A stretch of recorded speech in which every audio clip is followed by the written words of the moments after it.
இந்த லாபஸ்தானத்தில் இருக்க சனி ரிஷபத்துக்கு நிறைய லாபங்களை கொடுக்க போகிறான். அவன் இப்போ வக்ரகதி அடைஞ்சிருக்கானே மேடம், இந்த 137 நாட்கள் 4.5 மாதம் சனி நமக்கு கொடுக்கக்கூடிய நல்லதை அப்படியே நிறுத்திடுவானா, மாற்றி நெகட்டிவாக செய்வானா? இது நிறைய பேருக்கு சந்தேகம் இருக்குது. அது உண்மை கிடையாதுங்க. இவ்வளோ கொடுக்கணும் அப்படின்னு சனி முடிவு பண்ணிட்டான், இவ்வளோ லாபம் கொடுக்கணும் அப்படின்னா இன்னொரு விஷயங்க, அந்த அளவுக்கு நீங்கள் உழைச்சிங்களானா தான் அந்த லாபத்தை கொடுப்பான். சும்மா உட்காந்து சனி மட்டும் கொடுக்க மாட்டான். ஒவ்வொரு விஷயம் கொடுக்கும்போதும் ஒவ்வொரு முறை லாபம் கொடுக்கும்போது கொடுக்கலாமா அப்படின்னு யோசிச்சு தான் கொடுப்பான். அப்போ இவ்வளோ லாபம் கொடுக்க போகிறவன் இவ்வளோ தான் லாபம் கொடுப்பான். அப்படின்னா என்ன அர்த்தம்? அவன் லாபம் தான் கொடுக்க போகிறான், நல்லது தான் செய்ய போகிறான், என்ன கொஞ்சம் கம்மியாக செய்ய போகிறான் இந்த 137 நாட்கள். அவ்வளோதான், சிம்பிள். நிறைய மன ஆசைகள் இருந்துச்சு, மனோ வாஞ்சைகள் இருந்துச்சு.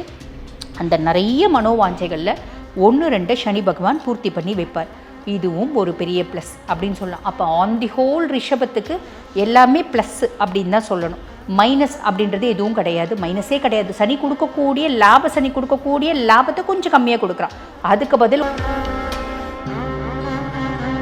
நம்ம வாக்கில் கொஞ்சம் யோசித்து, அதாவது பேசும்போது கொஞ்சம் யோசித்து சில பல வார்த்தைகள் விட்டுறக்கூடாது. படிக்கிற குழந்தைங்க படிப்பில் நாட்டம் அப்படின்றது குறையும். யார் வாங்குகிற கடனுக்கும் நம்ம கேரண்டி சொல்லக்கூடாது, நம்ம உத்தரவாதம் சொல்லக்கூடாது, ஜாமீன் கொடுக்கக்கூடாது, நம்ம மற்றவங்களுக்கு சிபாரிசு பண்ணக்கூடாது. ரொம்ப சிம்பிளுங்க. அம்மானோட உடல் ஆரோக்கியத்தில் குறைபாடு அப்படின்றத ஏற்படுறதுக்கு வாய்ப்பு உண்டு. அதே மாதிரி பார்த்திங்கன்னா அம்மாவுக்கு மருத்துவ செலவு அப்படின்றது வரதுக்கு வாய்ப்பு உண்டு. நிறைய பேருக்கு ஒரு கொலாபரேட்டட் ஒரு பிஸ்னஸ் வரலாம், ஃபாரினில் இருக்க கிளையண்ட்ஸ்னோட ஒரு மீட் வரலாம், ஏதோ ஒரு வெளிநாட்டு தொடர்பு அப்படின்றது நிறைய பேருக்கு ஏற்படலாம். அதனால் ஒரு ஆதாயம் இது வரலாம். நம்ம ஒரு லவ் ரிலேஷன்ஷிப் இதெல்லாம் இருக்கணும், இதில் கொஞ்சம் ஒரு காரசாரமான விவாதங்கள் வரத்துக்கு வாய்ப்புண்டு.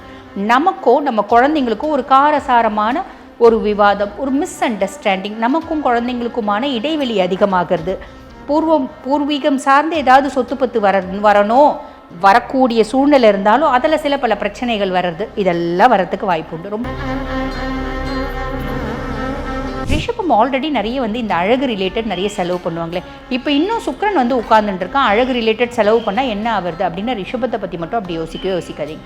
ஏன் அப்படின்னா காலபுருஷனுக்கு 2வது பாவம் தன குடும்ப வாக்குஸ்தானம் தொடர்புடையது தான் இந்த ரிஷபராசி. அதே மாதிரி பாருங்கள், எந்த அளவுக்கு அவங்கள அழகுபடுத்திக்கிறாங்களோ அந்த அளவுக்கு அவங்க சம்பாதிக்கணும் அப்படின்னு நினைப்பாங்க. இன்றைக்கி 100 ரூபாய்க்கு செலவு பண்ணுறாங்க அப்படின்னா 10,000 ரூபாய் சம்பாதிக்கிறதுக்கு என்ன வழி, சம்பாதிச்சிட்டே இருக்கணும் அப்படின்ற மைண்ட் செட் ரிஷபத்துக்கு இன்பில்ட்டாகவே உண்டு. ஸோ அதை பற்றி கவலைப்படணுன்ற அவசியம் இல்லை. அதே மாதிரி 2ஆம் பாவம் தானே குடும்ப வாக்குஸ்தானத்தில் குரு பகவான் குடும்ப குருவாக உட்கார்ந்துட்டு இருக்காரு. அதனால் குடும்பத்தில் எப்பயோ பிரிஞ்ச சொந்தங்கள்லாம் கூட இணையும், சொந்தங்கள்னால ஒரு ஆதாயம் அப்படின்றது வரும். ஆடி மாதம் 10ஆம் தேதி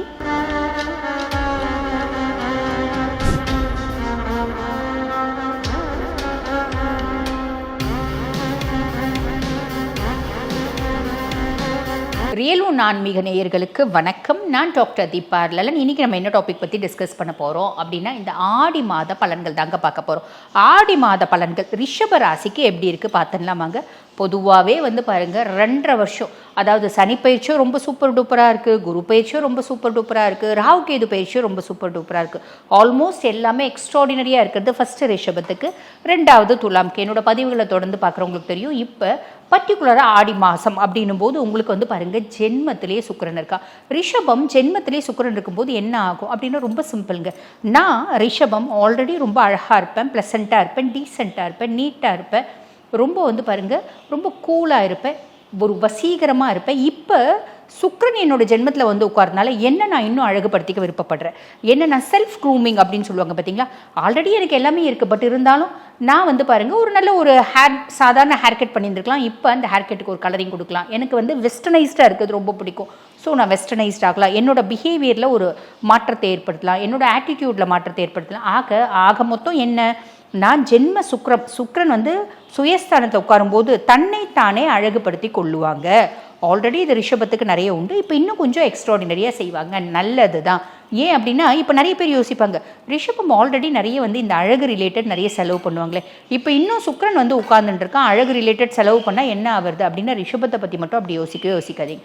ஏன் அப்படின்னா காலபுருஷனுக்கு 2வது பாவம் தன குடும்ப வாக்குஸ்தானம் தொடர்புடையது தான் இந்த ரிஷபராசி. அதே மாதிரி பாருங்கள், எந்த அளவுக்கு அவங்கள அழகுபடுத்திக்கிறாங்களோ அந்த அளவுக்கு அவங்க சம்பாதிக்கணும் அப்படின்னு நினைப்பாங்க. இன்னைக்கு 100 ரூபாய்க்கு செலவு பண்ணுறாங்க அப்படின்னா 10,000 ரூபாய் சம்பாதிக்கிறதுக்கு என்ன வழி, சம்பாதிச்சிட்டே இருக்கணும் அப்படின்ற மைண்ட் செட் ரிஷபத்துக்கு இன்பில்ட்டாகவே உண்டு. ஸோ அதை பற்றி கவலைப்படணுன்ற அவசியம் இல்லை. அதே மாதிரி 2ஆம் பாவம் தானே குடும்ப வாக்குஸ்தானத்தில் குரு பகவான் குடும்ப குருவாக உட்கார்ந்துட்டு இருக்காரு. அதனால் குடும்பத்தில் எப்பயோ பிரிஞ்ச சொந்தங்கள்லாம் கூட இணையும், சொந்தங்கள்னால ஒரு ஆதாயம் அப்படின்றது வரும். ஆடி மாதம் 10ஆம் தேதி இந்த ஜென்மத்தில் இருக்க சுக்கிரன் வந்து பார்த்தீங்கன்னா 2ஆம் பாவம் குருவோட இணைகிறார். அதாவது தன குடும்ப வாக்குஸ்தானத்தில் குரு அண்ட் சுக்ரன் காம்பினேஷன். இதை வந்து என்ன சொல்லுவாங்க அப்படின்னா குரு சுக்ர சேர்க்கை அப்படின்றத இன் ஜென்ரல் மகாலட்சுமி யோகம், லக்ஷ்மி யோகம் அப்படின்னு சொல்லுவாங்க. இது ரிஷபத்துக்கு ஒரு சூப்பர் டூப்பர் ஒரு இதுவாக அமையும். எப்படி அப்படின்னா ஆடி 10லேருந்து ஆடி மாதம் முழுசுமே இந்த காம்பினேஷன் வந்து தொடர பார்க்குது. அப்போ இந்த ஆடி மாதம் ஒரு 10 ஃபஸ்ட்லேருந்தே நல்லா தான் இருக்குது. ஒரு 10-12 தேதியிலேருந்தே வந்து பார்த்திங்கன்னா நம்மளுக்கு ஒரு பெரிய லக் அப்படின்றது வரும். அது எந்த அளவுக்கு பெரிய லக்? நான் இன்றைக்கி வந்து பாருங்கள், ஒரு சாதாரண வீட்டில் இருக்கேன், நான் பங்களா கட்டிடுவேனா, நான் இன்றைக்கி ஒரு சாதாரண ஒரு கார் வச்சுக்கிறேன், நான் வந்து பார்த்திங்கன்னா ஜாக்வார் வாங்கிடுவேனா அப்படிலாம் கேட்கக்கூடாது. அவங்கவுங்க செய்யக்கூடிய தொழில், அவங்கவுங்களுடைய ஒரு வாழ்வாதாரம் பொறுத்து நம்மளுக்கு ஏதோ ஒரு விதத்தில் கொஞ்சம் லக், ஒரு சின்ன லக், கண்டிப்பாக ஒரு நார்மல் லக், ஒரு பெரிய லக்கு கூட வரலாம். அது உங்களோட சுய ஜாதகமும் இதை பேஸ் பண்ணியிருக்கு. காரணம் என்ன அப்படின்னா கோச்சார பலன் 50%. அதே மாதிரி 3ஆம் பாவம் இளைய சகோதர தைரியஸ்தானத்தில் சூரியன் இருக்கா, புதன் வக்ரகதி இருக்கான் பரவாயில்ல, சூரியன் இளைய சகோதர தைரியஸ்தானத்தில் இருக்கிறதுனால நமக்குள்ள ஒரு தைரியம், தன்னம்பிக்கை, நம்மளோட இளைய சகோதரர்களால் ஒரு ஆதாயம் வரத்துக்கு நிறைய வாய்ப்பு உண்டு. அதே மாதிரி பாருங்கள், புதன் வக்ரகதி அடைஞ்சிருக்கானே, புதனால் ஏதாவது பிரச்சனை வருமா அப்படின்னா ஒன்றும் இல்லை. புதன் ஆடி மாதம் 2ஆம் தேதி வக்ரமாகிறாரு. ஆடி 26 வந்து பார்த்திங்கன்னா வக்ர நிவர்த்தி அடைகிறார். அப்போ ஆல்மோஸ்ட் இந்த மாதம் முழுசுமே வக்ரத்தில் இருக்க மாதிரி தான் அர்த்தம். அப்போ என்ன, புதன் வக்ரத்தில் இருக்கும்போது பெரிய லெவலில் நம்ம யாருக்கும் வாக்கு கொடுக்கக்கூடாது.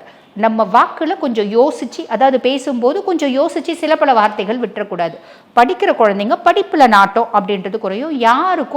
யார் வாங்குகிற கடனுக்கும் நம்ம கேரண்டி சொல்லக்கூடாது, நம்ம உத்தரவாதம் சொல்லக்கூடாது, ஜாமீன் கொடுக்கக்கூடாது, நம்ம மற்றவங்களுக்கு சிபாரிசு பண்ணக்கூடாது. ரொம்ப சிம்பிளுங்க. 4ஆம் பாவம் சுக தாயார் ஸ்தானத்தில் வந்து பாருங்கள் செவ்வாய் கேது இணைவு. இது அம்மானோட உடல் ஆரோக்கியத்தில் குறைபாடு அப்படின்றத ஏற்படுறதுக்கு வாய்ப்பு உண்டு. அதே மாதிரி பார்த்திங்கன்னா அம்மாவுக்கு மருத்துவ செலவு அப்படின்றது வரதுக்கு வாய்ப்பு உண்டு. நிறைய பேருக்கு ஒரு ஃபாரின் ஒரு கொலாபரேட்டட் ஒரு பிஸ்னஸ் வரலாம், ஃபாரினில் இருக்க கிளையன்ட்ஸ்னோட ஒரு மீட் வரலாம், ஏதோ ஒரு வெளிநாட்டு தொடர்பு அப்படின்றது நிறைய பேருக்கு ஏற்படலாம். அதனால் ஒரு ஆதாயம் இது வரலாம். இது வந்து பாருங்கள் ஆடி மாதம் 12ஆம் தேதி செவ்வாய் சுக தாயார் ஸ்தானத்துலேருந்து பூர்வ புண்ணிய ஸ்தானம் புத்திரஸ்தானத்துக்கு வரார். இது கன்னி வீடு. பொது ஒரு வார்த்தை சொல்லுவாங்க, கன்னி செவ்வாய் கடலும் வற்றும் அப்படிம்பாங்க. அப்படின்னா என்ன, நீர்நிலைகளில் ஒரு நீரோட்டம் குறையும் அப்படின்னு அர்த்தம். அதுக்கும் மேலே பூர்வ புண்ணிய ஸ்தானம் புத்திரஸ்தானத்தில் செவ்வாய் அப்படின்னும் போது நம்ம ஒரு லவ் ரிலேஷன்ஷிப் இதெல்லாம் இருக்கணும். இதில் கொஞ்சம் ஒரு காரசாரமான விவாதங்கள் வரத்துக்கு வாய்ப்பு உண்டு. நமக்கோ நம்ம குழந்தைங்களுக்கோ ஒரு காரசாரமான ஒரு விவாதம், ஒரு மிஸ் அண்டர்ஸ்டாண்டிங், நமக்கும் குழந்தைங்களுக்குமான இடைவெளி அதிகமாகிறது. பூர்வீகம் சார்ந்து ஏதாவது சொத்து பத்து வரணும், வரக்கூடிய சூழ்நிலை இருந்தாலும் அதில் சில பல பிரச்சனைகள் வர்றது, இதெல்லாம் வரத்துக்கு வாய்ப்பு உண்டு. ரொம்ப சிம்பிள், பெரிய லெவலில் இல்லை, கவலைப்பட வேண்டாம். 10ஆம் பாவத்து ராகு, தொழில் ஸ்தான ராகு. பொது ஒரு வார்த்தை சொல்லுவாங்க, 10ல் ஒரு பாவி இருந்தால் அரசனை போல வாழ்க்கை உண்டு. 10ல் ஒரு பாவி தான் வந்து உட்காந்துட்டுருக்கா. அப்போ இதே 10ல் வந்து சனி உட்காந்துருந்தா கர்ம சனி, அவனும் ஹெல்ப் பண்ணுவான், அவனும் தொழிலை அபிவிருத்தி பண்ணுவான். ஆனால் நீ பயங்கரமாக எந்த அளவுக்கு ஒர்க் பண்ணுறியோ அந்த அளவுக்கு கொடுப்பான். ஆனால் இங்கே வந்து உட்காந்துட்டு இருக்குது ராகு, நீ இவ்வளோ ஒர்க் பண்ணாலும் இவ்வளோ பலன்களை கொடுப்பா. இது ஒரு ப்ளஸ் அப்படின்னு சொல்லலாம். அதுக்கும் மேலே குருனோட பார்வை இருக்குது. ராகு செய்யக்கூடிய நல்லது குரு இன்னும் என்ஹான்ஸ் பண்ணி கொடுப்பாரு அப்படின்னு சொல்லலாம். 11 லாபஸ்தானத்தில் சனி. இந்த லாபஸ்தானத்தில் இருக்க சனி ரிஷபத்துக்கு நிறைய லாபங்களை கொடுக்க போகிறான். அவன் இப்போ வக்ரகதி அடைஞ்சிருக்கானே மேடம், இந்த 137 நாட்கள் 4.5 மாதம் சனி நமக்கு கொடுக்கக்கூடிய நல்லதை அப்படியே நிறுத்திடுவானா, மாற்றி நெகட்டிவாக செய்வானா? இது நிறைய பேருக்கு சந்தேகம் இருக்குது. அது உண்மை கிடையாதுங்க. இவ்வளோ கொடுக்கணும் அப்படின்னு சனி முடிவு பண்ணிட்டான், இவ்வளோ லாபம் கொடுக்கணும் அப்படின்னா இன்னொரு விஷயங்க, அந்த அளவுக்கு நீங்கள் உழைச்சிங்களானா தான் அந்த லாபத்தை கொடுப்பான். சும்மா உட்காந்துருந்தா சனி மட்டும் கொடுக்க மாட்டான். ஒவ்வொரு விஷயம் கொடுக்கும்போதும் ஒவ்வொரு முறை லாபம் கொடுக்கும்போது கொடுக்கலாமா அப்படின்னு யோசிச்சு தான் கொடுப்பான். அப்போ இவ்வளோ லாபம் கொடுக்க போகிறவன் இவ்வளோ தான் லாபம் கொடுப்பான். அப்படின்னா என்ன அர்த்தம், அவன் லாபம் தான் கொடுக்க போகிறான், நல்லது தான் செய்ய போகிறான், என்ன கொஞ்சம் கம்மியாக செய்ய போகிறான் இந்த 137 நாட்கள், அவ்வளோதான், சிம்பிள். ஆனால் இந்த 11ஆம் பாவம் லாப சனி வக்ரகதி அடைஞ்சிருக்கிறதுனால இன்னொரு ப்ளஸ் இருக்குது. அது என்ன அப்படின்னா, சனி உங்களுக்கு லார்ட் ஆஃப் 9 and 10, அதாவது அதிர்ஷ்டஸ்தானத்துக்கும் அவன் தான் அதிபன், பாக்கியஸ்தானம் அதாவது அதிர்ஷ்டஸ்தானம்னு சொல்லுவாங்க, அதுக்கும் அவன் தான் அதிபன். அதே மாதிரி பாருங்கள் தொழில் ஸ்தானத்துக்கும் அவன் தான் அதிபன்.